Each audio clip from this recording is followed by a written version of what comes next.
নমস্কার বন্ধুরা, কেমন আছেন? আশা করি ভালো আছেন। আজ আমি করে দেখাবো ভোলা ভেটকি। ভোলা মাছ তো আমরা অনেক রকমই খাই, দেশি ভোলা। এটা হচ্ছে ভোলা ভেটকি। মাছগুলোকে লবণ হলুদ মাখিয়ে ধুয়ে নিয়েছি। বেশ ভালো করেই উষ্ণ গরম জলে ধুয়ে নিতে হবে। এরপর এর মধ্যে লবণ হলুদ মাখিয়ে নেব। দিচ্ছি লবণ, দিয়ে দিলাম হলুদ গুঁড়ো। তেল গরম করে নিয়েছি, এবার মাছগুলো ভেজে নেব। দুটো করে মাছ ভেজে নেব।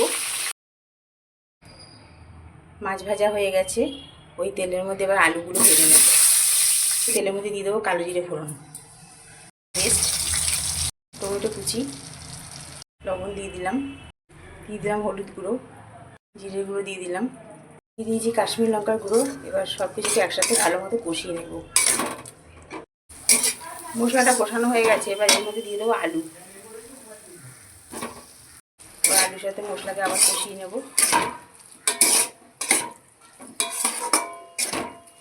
মশলাটা কষানো হয়ে গেছে,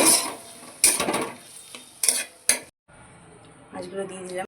এবার দিয়ে দেবো ধনেপাতা কুচি। 5 মিনিটের জন্য ঢাকা দিয়ে রেখে দেবো। ভোলা ভেটকি আমার রেডি।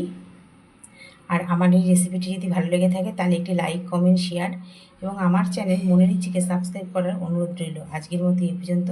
আবার আসবো নতুন কোনো রেসিপি নিয়ে। সবাই ভালো থাকবেন, সুস্থ থাকবেন।